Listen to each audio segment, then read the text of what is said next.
극단적인 선택으로 중단됐던 김만배 씨에 대한 검찰 조사가 재개됐습니다. 지난달 14일 이후 23일 만입니다. 검찰은 개발 사업으로 얻은 배당금을 이재명 민주당 대표 측에 전달했는지, 천화동인 1호의 실제 주인은 누구인지 등을 김 씨에게 확인하고 있습니다. 검찰은 김 씨가 수익금 428억 원을 정진상 전 민주당 대표실 정무조정실장 등 이 대표 측에 주기로 약속한 것으로 보고 있습니다. 하지만 김 씨는 수익금을 이 대표 측에 주기로 약속하지 않았고 천화동인 1호 실소유주도 본인이라는 기존 입장을 계속 고수하고 있는 것으로 알려졌습니다. 검찰은 김 씨가 중앙일간지 중견 언론인들과 금전 거래를 주고받은 내역도 추가로 확인하고 있습니다. 2019년에서 2020년 사이 김 씨 측과 중견 언론인 3명은 7억 9천만 원의 돈 거래를 한 것으로 전해졌습니다. 아마 이재명 대표나 대장동 관련된 사람들에 대해서 마지막에 그 최종적인 키를 갖고 있는 게 김만배 씨 아닌가. 왜냐하면 지금 정영학 변호사나 다 김만배 씨한테 들었다고 하지 않습니까? 그러니까 김만배 씨가 어떻게 이야기를 하느냐에 따라서 이 수사가 굉장히 빨리 정리가 될 수도 있고 아니면 정말 오래 걸릴 수 있는 상황인데요. 정영학 씨의 녹취록이라는 게 있지 않습니까? 2020년에 10월에 돼 있던, 지금부터 2년 전에 돼 있었습니다. 그때는 이 사건이 알려지지도 않고 수사도 안 된 상태에서 자유로운 상황에서 녹취된 녹취를 보면 수천 페이지가 됩니다. 근데 거기에 지금까지 정진상 실장이랄지 유동규 본부장, 아니 저기 김용 부원장의 이름은 전혀 나오지 않습니다. 유일하게 나오는 게 유동규 씨 본인 거라는 거. 지금 기자들한테 돈 줬다는 얘기가 계속 나오고 있는데 그거 한 말씀만 해주시죠. 건강은 좀 어떠실까요? 이제 회복 중이신 거예요? 천화동인 1호에 관련된 기사는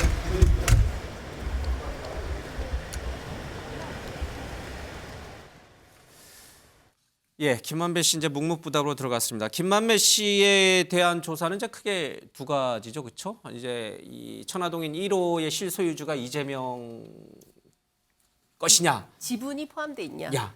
그리고 그 중에 뭐 한 400억 원이 넘는 돈이 뭐 428억. 정진상 실장이라든지 그 측근들, 그러니까 이재명 대표의 측근들에게 실질적으로 건네졌느냐, 그 중에 또 일부가 경선 자금, 이재명 대표의 경선 자금을 쓰였느냐, 이 부분이 하나 있고. 쪽 국민의힘 쪽에서는 뭐 곽상도 전 의원이 지금 구속돼 있습니다만은 50억 클럽에 대한 이제 수사, 이게 크게 양쪽 두 갈래로 이어지는데 입을 안 열고 있어요. 이 김만배 씨가 지금 기자들이 물어도 어디로 이 입을 열지, 어느 방향에 더 초점을 둬서 열지에 따라서 굉장히 이제 수사 방향도 그렇고 언론의 보도 방향도 달라질 것 같습니다. 지금 상태로 봐서는 김만배 씨가 정치적인 어떤 판단을 한다면 이재명 대표보다는 윤석열 대통령에 쓰는 게 맞고, 그러면 이재명 대표 관련된 혐의만 쭉 털어놓는 게 맞지 않나요? 글쎄요, 뭐 김만배 씨가 어떻게 진술을 할지는 지켜봐야겠는데, 제가 지난번에도 한번 이 관련해서 이야기를 했는데, 김만배 씨가 이제 극단적인 선택을 시도를 했을 때 그때 어떤 메시지를 주는 것이냐라고 보면, 제가 그때 말씀드린 것이 아마 이재명 대표나 대장동 관련된 사람들에 대해서 마지막에 그 최종적인 키를 갖고 있는 게 김만배 씨 아닌가. 왜냐하면 지금 정영학 변호사나 다 김만배 씨한테 들었다고 하지 않습니까? 그러니까 김만배 씨가 어떻게 이야기를 하느냐에 따라서 이 수사가 굉장히 빨리 정리가 될 수도 있고 아니면 정말 오래 걸릴 수 있는 상황인데요. 검찰에서 지금 은닉된 재산 찾고 있다고, 찾았다고 얘기 나오고 있고요. 그럼 김만배 씨는 지금 이 수사 때문에 자기의 모든 재산을 다 지금 압수당할 수도 있는 상황 아니겠습니까? 그리고 지금 가족들도 이제 고생을 할 수밖에 없는 상황이라서 김만배 씨가 이제 진실에 다가서는 그런 모습들을 보이지 않을까. 그렇게 된다면 과연 진짜 말씀하신 대로 이재명 대표의 지분이 어느 정도인지, 그다음에 들어가는 정진상 실장이나 김용 씨와의 관계는 또 어떻게 설정이 되어 있는지, 이런 것들에 대해서 조금씩 나오는 상황이 되지 않을까 싶어요. 지금 이 대장동 의혹은 이제 서울중앙지검에서 수사를 하고 있습니다. 대략적인 퍼즐은 다 맞춘 것 같습니다. 이재명 대표의 측근들까지 다 구속시킨 상황이니까요.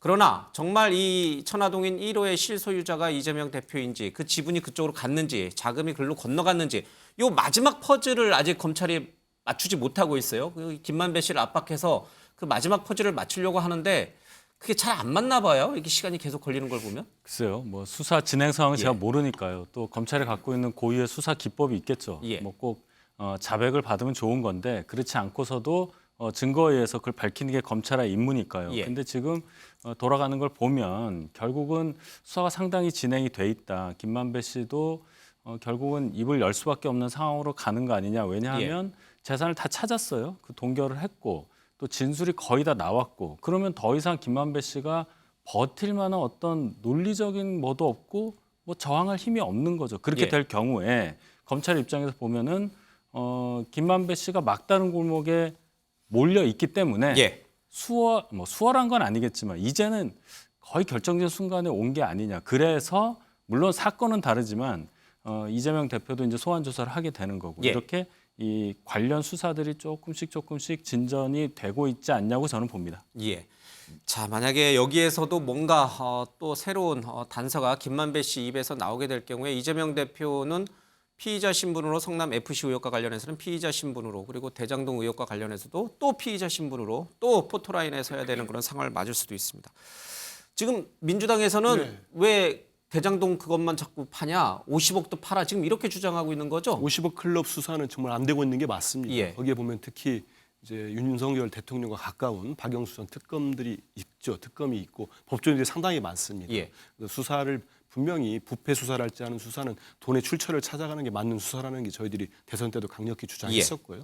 이른바 천화동인 1호의 실소유자 부분은 정영학 씨의 녹취록이라는 게 있지 않습니까? 예. 2020년에 10월에 돼 있던 지금부터 2년 전에 돼 있었습니다. 그때는 이 사건이 알려지지도 않고 수사도 안 된 상태에서 예. 자유로운 상황에서 녹취된 녹취를 보면 수천 페이지가 됩니다. 근데 거기에 지금까지 정진상 실장이랄지 유동규 본부장 아니 저기 김용 부원장의 이름은 예. 전혀 나오지 않습니다. 유일하게 나오는 게 유동규 씨 본인 거라는 거만 진술이 나오거든요. 근데 정권이 바뀐 뒤에 지금 진술들을 유동규 씨와 남욱이 바꾸고 있습니다. 근데 두 분 다 특히 남욱 씨는 전해 들은 얘기만 하고 있어요. 예.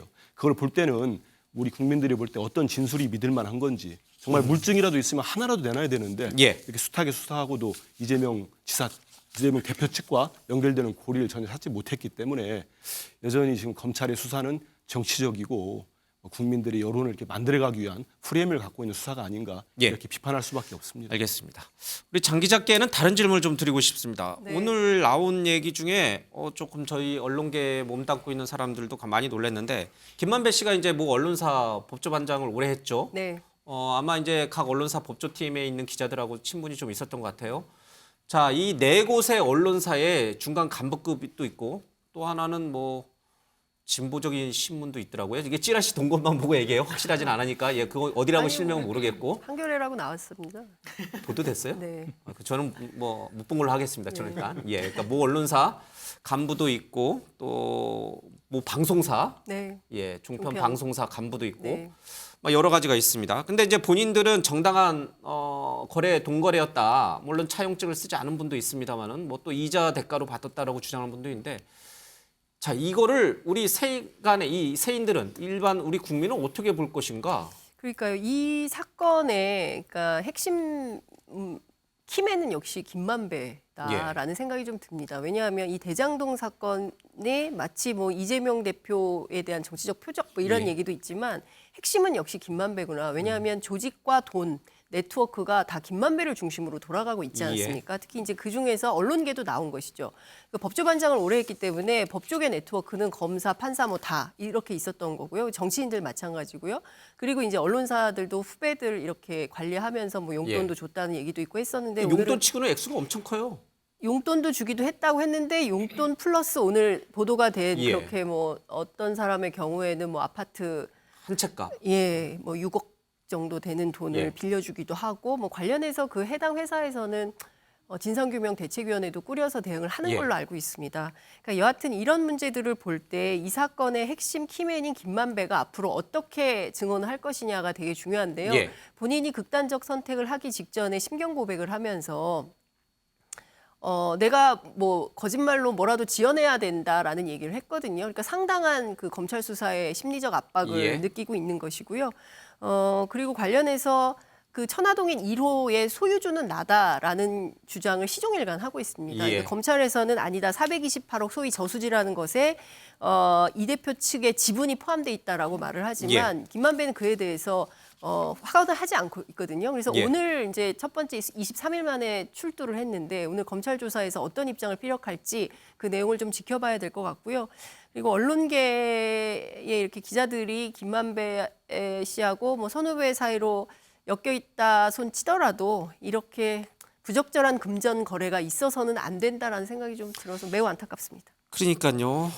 저분들이 그러면 평소에 보도하고 썼던 기사들은 그러면 진실에 부합하는 거였을까? 아니면 김만배 씨에게 우호적인 쪽으로 방향을 잡고서 쓴 것일까? 아니면 또 김만배 씨의 여러 가지 금전적 이익을 위해서 다리를 연결해주는 그런 브로커 역할을 또 한 것인지 이런 부분들까지도 이제 검찰이 좀 수사해서 밝혀낼 부분이에요, 그렇죠? 뭐 그렇겠죠. 제 생각에는 이 부분에 대해서도 사법 처리 또는 수사가 뭐 없을 수 없을 것 예, 같고요. 김영란법 위반인가요? 또 되고 가만있어 봐. 되죠. 저게 언제적 일이죠? 예, 제가 정확히 날짜를 모르겠는데 김명란법 이후에요. 이후에요? 예, 그럼 그렇기 무조건 때문에 걸릴 뭐 수도 걸릴 있네요. 수도 예. 있고 김명란법뿐만 아니라 다양한 예. 법률 위반이 될 수 있죠. 알겠습니다. 뭐 법조팀 기자들 사이에서는 자조 섞인 목소리도 나옵니다. 만배 형이 나한테는 안 좋네. 뭐 이런 얘기도 한다. 부끄러운 언론의 자화상인 것 같습니다.